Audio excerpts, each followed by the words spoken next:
22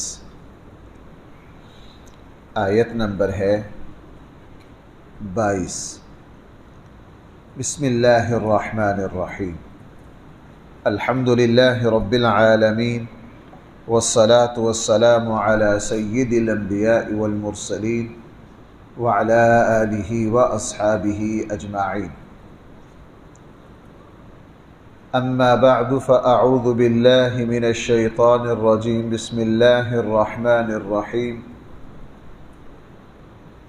والذین صبروا ابتغاء وجہ ربهم واقاموا الصلاة وانفقوا مما رزقناهم سرا وعلانیة ويدرؤون بالحسنة السیئة اولئک لهم عقبى الدار۔ صدق اللہ مولانا العظیم۔ عقل مند لوگ کون ہیں؟ صحیح ایمان والے لوگ کون ہیں؟ قرآن کریم ان کی خوبیاں اور اوصاف بیان کر رہا ہے۔ کل کے درس میں یہ بات آئی تھی، اللہ تعالیٰ کے یہاں قدر و قیمت جو لگے گی وہ اوصاف،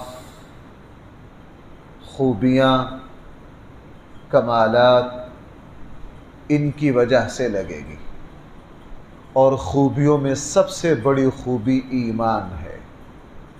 بھائی انسان کی صفات میں سے سب سے بڑی صفت اور خوبی کیا ہے؟ اللہ پر ایمان لانا۔ قرآن کریم نے یہاں فرمایا اولو الالباب، عقل والے کون لوگ ہیں، ان کی خوبیاں بیان کی۔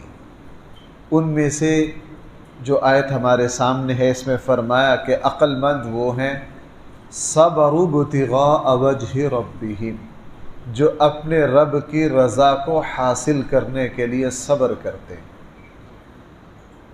یعنی ان کا اصل مقصد ہوتا ہے اپنے اللہ کو راضی کرنا، حالات جیسے کیسے ہو جائیں، وہ اپنے نصب العین سے نہیں ہٹتے، ان کا مقصد اللہ کو راضی کرنا ہے۔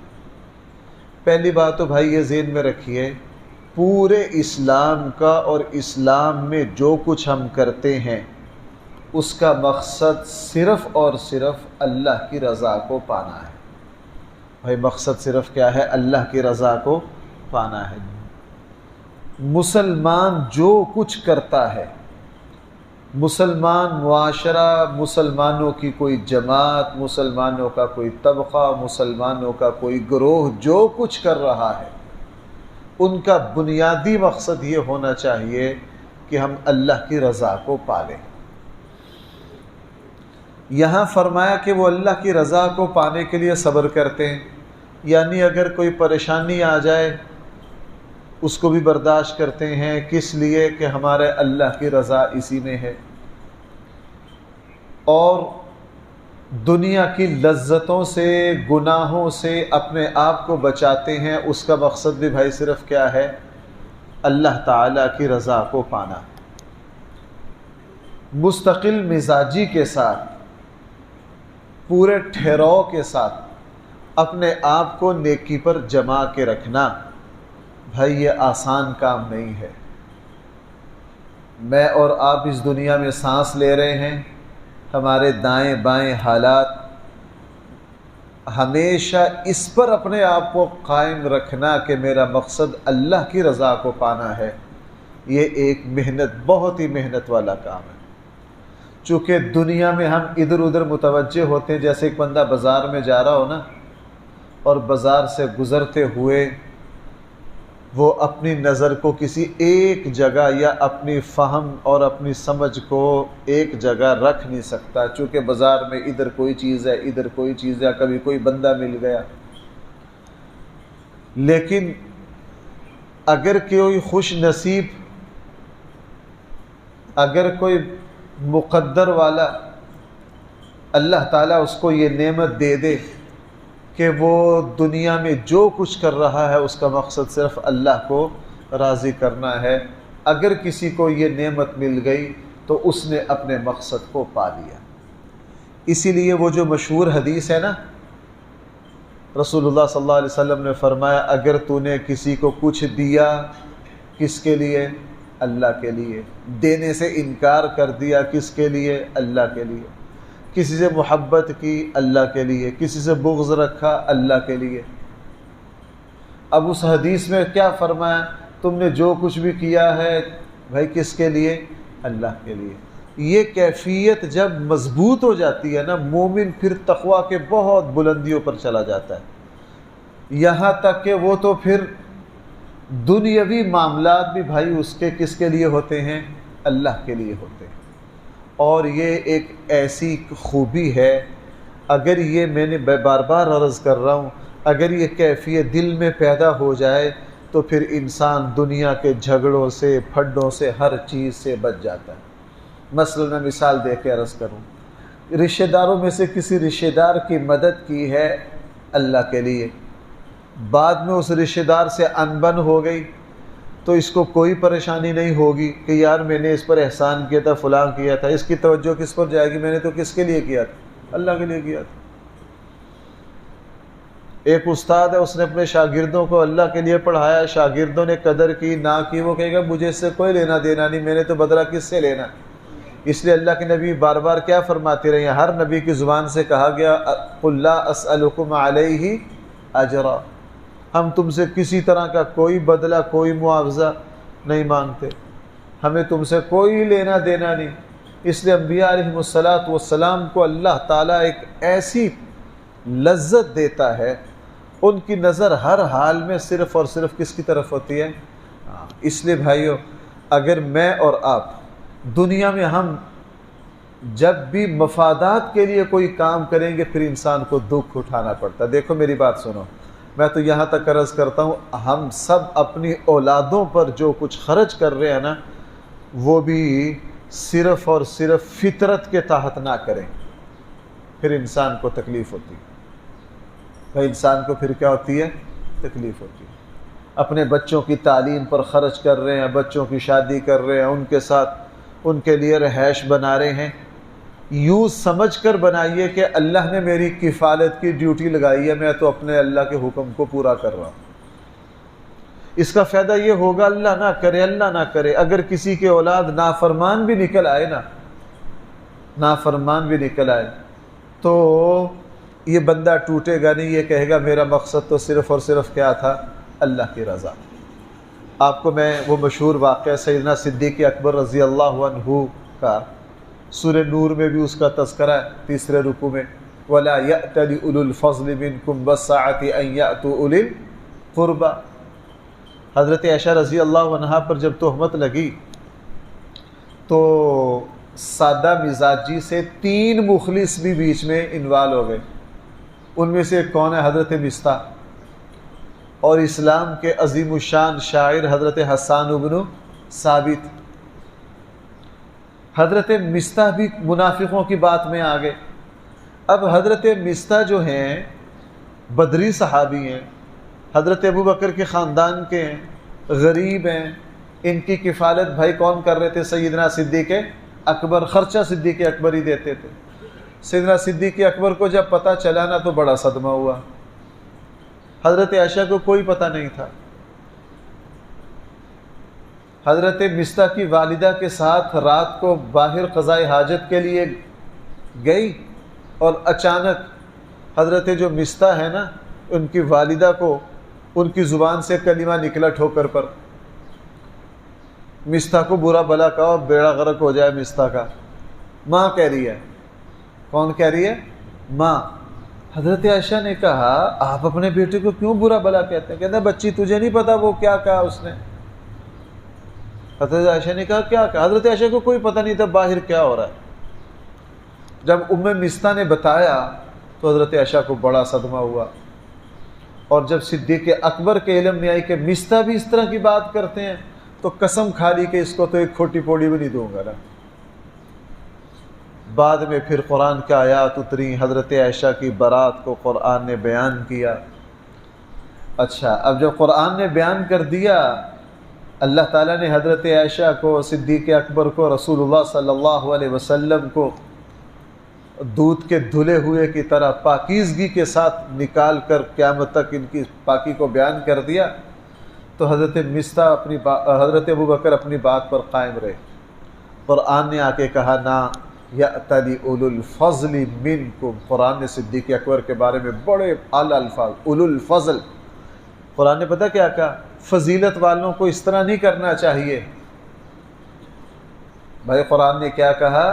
وَلَا يَأْتَلِ أُولُو الْفَضْلِ مِنْكُمْ، ہم کہتے ہیں نا فلاں بڑا عالم و فاضل ہے، یہ اسی سے لفظ وَلَا يَأْتَلِ أُولُو الْفَضْلِ مِنْكُمْ، تم میں سے جو لوگ فضیلت والے ہیں نا ان کو اس طرح نہیں چاہیے کہ وہ اپنے رشتہ داروں کو کچھ دیتے رہیں بعد میں ناراض ہو کر روک لیں، ان کو اس طرح نہیں چاہیے، ان کو چاہیے دیتے رہیں۔ یہ بھائی بڑا مشکل کام ہے، یہ وہی کر سکتا ہے جس نے نیکی اور خیر کا کام کس کے لیے کیا ہو؟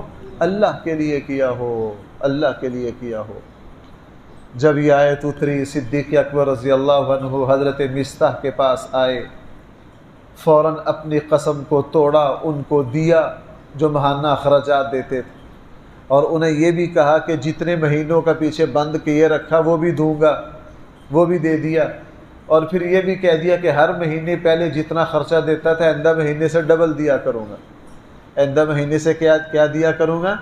ڈبل دیا کروں گا، اس لیے کہ میں تو تمہیں کس لیے دیتا ہوں؟ صرف اللہ کی رضا کے لیے، اللہ کی رضا کے لیے۔ میں نے ایک بہت بڑے عالم دین تھے، ان کا ایک بہت بڑا ادارہ ہے، اب بڑا انہوں نے دین کا کام کیا، اب بڑھاپے میں ہے کافی۔ ان سے ایک مرتبہ بات ہو رہی تھی، ان کو نا اکثر اپنے شاگردوں کی کوئی شناخت، کوئی پہچان نہیں رہتی، ہزاروں شاگرد پڑھ کے گئے ہیں۔ تو میں نے ان سے پوچھا، میں کہ آپ کو اپنے شاگردوں کا پتہ تو رہتا نہیں، کیا کرتے؟ مجھے کہنے لگے مفتی صاحب نہ میری اولاد ہے، بیوی میری فوت ہو گئی ہے، میں اکیلا ہوں، اللہ کی رضا کے لیے کام کیا ہے، میرے ہزاروں شاگرد ہیں، نہ کسی کا نام آتا، نہ کسی کا فون نمبر آتا، نہ کسی کی شناخت، نہ کسی کی شناخت۔ میں نے کہا آپ کے ادارے، آپ سے تو ہزاروں لوگ پڑھ کر گئے ہیں، اب ان کا ہسپتال بنایا بہت بڑا، ہمارے سیالکوٹ کے ہی ہیں، کسی سے کوئی لینا دینا نہیں۔ کہنے لگا اللہ تعالیٰ نے شروع سے ہی یہ سبق سکھا دیا، جو کرنا ہے اللہ کے لیے کرنا ہے، تو کسی کا عطا پتہ یاد رکھنے کی ضرورت ہی پیش نہیں آئی۔ تو بھائیو، یہاں ہر وصف ایسا عجیب ہے، آپ حضرات میرے لیے دعا کر دیجئے اللہ یہ خوبی میرے اندر پیدا کرے۔ ہم جگہ جگہ بیانات کرتے ہیں، لوگ ہم سے عقیدت سے پیش آتے ہیں، سچ بات یہ ہے کہ اپنے آپ کو، اپنی نیت کو بڑا درست رکھنا پڑتا ہے کہ بھائی ہم جو کچھ کر رہے ہیں کس کے لیے کر رہے ہیں۔ دیکھو بھائیو، آپ حضرات ماشاءاللہ اٹھ کر دور دور سے فجر کے لیے آتے ہیں، یہ اٹھ کر آنا، خصوصاً میں وہ جمعے میں بڑی مثال دیتا ہوں نا، وہ ہمارے استادوں کی حاضری والی، انشاءاللہ یہ جو 2-3 مہینے ہوتے ہیں نا، ان میں جو فجر کی حاضری جن مسلمانوں کی ہوتی ہے، اللہ ان کو تو ضرور ہی معاف کریں گے انشاءاللہ، چونکہ یہ مشکل ہے، اور اس طرح کی تھوڑی سی ٹھنڈی رات ہو، آپ کو پتہ ہے بندے کو نیند اور زیادہ آتی ہے، رات کو سوتے سوتے 10, 11, 12 بج جاتے ہیں، اور پھر 3 بجے اٹھنا ہوتا ہے، نیند آ رہی ہوتی ہے۔ لیکن بھائی جو کس کے لیے کر رہا ہے؟ اللہ کی رضا کے لیے کر رہا ہے، اس کو اس کی کوئی پرواہ نہیں۔ اللہ کی رضا جس کو پانا آ گئی، اس کو سب کچھ پانا آ گیا۔ میں آپ سے عرض کروں، حضور علیہ السلام کی تربیت کی وجہ سے، صحبت کی وجہ سے، صحابہ اکرام کو اللہ نے جو خوبیاں دی، ان میں سے یہ خوبی تو کمال کی تھی۔ جس وقت جنگ قادسیہ ہوئی ہے نا، مشہور واقعہ میں نے بھی بارہا سنایا، جنگ قادسیہ ہوئی، ایرانی شکست کھا گئے، فیصلہ کن معرکہ تھا، صحابہ اکرام کو اللہ نے عظیم الشان فتح دی، رستم قتل ہو گیا۔ بھائی رستم کیا ہو گیا؟ قتل ہو گیا، بڑی شان و شوکت کے ساتھ آیا تھا، مال غنیمت کے انبار لگ گئے، ڈھیر لگ گئے، لیکن اتفاق سے رستم کا جو تاج تھا وہ نہ ملے، اور صحابہ اکرام سب میں شہرت تھی کہ رستم کا تاج بڑا قیمتی ہے۔ حضرت سعد بن ابی وقاص مال غنیمت پر توجہ رکھتے رہے، لیکن دیکھا کہ ابھی تک رستم کا تاج نہیں پہنچا۔ وہ اللہ کے عظیم لوگ تھے، فکر ہوئی کہ اس سے پتہ چلا کہ کہیں نہ کہیں خیانت ہوئی ہے، اگر خیانت ہو گئی تو اللہ کی مدد ہٹ جائے گی، بڑے پریشان ہوئے کہ یار یہ رستم کا تاج کہاں گیا۔ اعلان کیا کہ جو رستم کا تاج لائے گا اس کو اتنا اتنا انعام دوں گا۔ سعد بن ابی وقاص نے اعلان کیا۔ دوسرے تیسرے دن تہجد کی نماز پڑھ کے اپنے خیمے میں حضرت سعد بن ابی وقاص فجر سے پہلے مال غنیمت کا جو انبار لگے ہوئے تھے ان کا جائزہ لے رہے تھے، کیا کچھ پڑا ہے۔ آپ کو پتہ ہے وہ لائٹ کا زمانہ، اور جنگ بھی ظاہر میدان میں ہوئی تھی، کسی شہر میں تو ہوئی نہیں تھی، وہاں پورا اتنے میں دیکھا کہ کوئی بندہ ہلکے سے اندھیرے میں مال غنیمت کے ڈھیر پر کوئی چیز پھینک کر گیا، لیا کچھ نہیں، کیا کر کے گیا؟ پھینک کر گیا۔ حضرت سعد بن ابی وقاص نے دیکھ لیا کہ کوئی بندہ نا کوئی چیز مال غنیمت پر رکھ کر گیا ہے، تیزی سے آگے بڑھے، جا کے اس کو دیکھا تو وہ رستم کا تاج ہے جس کو تلاش کر رہے ہیں۔ تو کچھ اندھیرا تھا، وہ بندہ تیز قدموں سے نکل گیا، اس کو پیچھے سے آواز دی، بھائی تم کون ہو؟ یہ تو میں کئی دن سے تلاش کر رہا ہوں، میں نے اعلان کر رکھا ہے انعام کا، اپنا انعام لیتے جاؤ، اپنا انعام لیتے جاؤ۔ وہ جو صاحب تھے انہوں نے پیچھے مڑ کے نہیں دیکھا، چہرہ ادھر ہی ہے۔ ادھر سے جب حضرت سعد بن ابی وقاص نے 2-3 آوازیں دی نا، بھائی ٹھہر جاؤ، مجھے مل کر جاؤ، اپنا انعام لے کر جاؤ، تو اس نے جدھر رخ تھا ادھر ہی رخ کر کے جواب دیا کہ امیر، میں جس ذات کے لیے یہ تاج یہاں رکھ کر جا رہا ہوں مجھے انعام بھی اسی ذات سے لینا ہے۔ اور حضرت سعد بن ابی وقاص کو رستم کا تاج ملنے کی اتنی خوشی نہیں ہوئی، فرمایا کہ ایک تو ہمارے یہاں بددیانتی نہیں ہے، الحمدللہ دیانت ہے، اللہ کی مدد ہمارے ساتھ، اور دوسرا زبان سے کہا جب تک اس ذات کے لیے ہمارے اندر کام کرنے والے موجود ہیں تو دنیا ہمارا مقابلہ نہیں کر سکتی، دنیا ہمارا مقابلہ نہیں کر سکتی۔ اللہ تعالیٰ مجھے اور آپ کو یہ نعمت عطا فرمائے، ہم جو کریں بھائی کس کے لیے کریں؟ مشکل بڑا ہے، آپ کو پتہ ہے ہر نیک عمل سے پہلے نیت ہے کہ نہیں؟ یہ مشق ہے۔ فجر کی نماز پڑھیے بھائی، شروع میں ہم نے کیا کہا ہے؟ فجر کی نماز کس کے لیے؟ اللہ کے لیے۔ یہ مشکل ہے، اسی لیے ہمیں ہر کام سے پہلے نیت سکھائی گئی، ہر کام سے پہلے کیا سکھائی گئی؟ نیت سکھائی گئی۔ بہرحال قرآن نے فرمایا والذین صبروا ابتغاء، وہ لوگ جنہوں نے صبر سے کام لیا، جنہوں نے استقامت سے کام لیا، جنہوں نے مستقل مزاجی سے کام لیا، میں نے صبر کے جتنے معنی تھے وہ سارے کر دیے۔ مقصد کیا ہے؟ آئے ہائے کیا پیارا جملہ ہے، ابتغاء وجہ ربی، اور یہی جملہ قرآن نے صدیق اکبر کے بارے میں فرمایا۔ بھائی سورۃ اللیل ہے والضحیٰ سے پہلے، اس میں فرمایا الا ابتغاء وجہ ربہ الاعلی ولسوف یرضی، اور حقیقت یہ بھائی یہ باتیں ایمان کو بڑی لذت دیتی۔ آپ کو پتہ ہے مکہ میں پہلے 10-15 مسلمانوں میں سے 6 غلام تھے، حضرت بلال حبشی ہیں، بھائی ابتدائی مسلمان ہیں یا نہیں؟ غریب، اور بھی بیچارے غلام اسلام لے آئے، اور مکہ کے ظالم سردار پتہ کیا کرتے؟ اللہ کے نبی کے گزرنے کا جو راستہ ہوتا تھا، جو حضرات وہاں گئے ہیں، مولود النبی دیکھ لیجئے، صفا مروہ کی سائی سے نکل کے یہیں بنو ہاشم رہتے تھے، تو بیت اللہ بالکل قریب ہے، ادھر سے آتے جاتے تھے۔ ان غلاموں کو اللہ کے نبی کے راستے میں لٹا کے مارا کرتے تھے، مقصد ان کو بھی مارنا ہوتا تھا اور اللہ کے نبی کو دکھ دے۔ حدیث میں آتا ہے حضرت بلال کو پٹتا ہوا دیکھتے حضور، پتہ نہیں کتنی بے بسی ہوتی، تو حضرت بلال کو بس اتنا کہہ پاتے، بلال اللہ کے لیے صبر کرو، صرف اتنا کہہ پاتے، لیکن اندر تو اللہ کے نبی کو پتہ نہیں کتنی ایسا شفیق و مہربان نبی جو رحمت للعالمین ہے۔ ایک دن صدیق اکبر نے رسول اللہ صلی اللہ علیہ وسلم کے اس دکھ کو دیکھا کہ ان کمزوروں کو، غلاموں کو جو مارتے ہیں نا، اللہ کے نبی کو بڑا دکھ ہوتا ہے۔ صدیق اکبر نے بہت بڑا فیصلہ کیا اور اپنی ساری جمع پونجی کی ان 6 کے 6 غلاموں کو خریدا۔ حضرت بلال کو بھی بھائی کس نے خریدا تھا؟ خرید کے آزاد سیدنا صدیق اکبر نے کیا۔ 6 کے 6 غلام خریدے اور خریدتے ہی ان کو کیا کیا؟ آزاد کر دیا.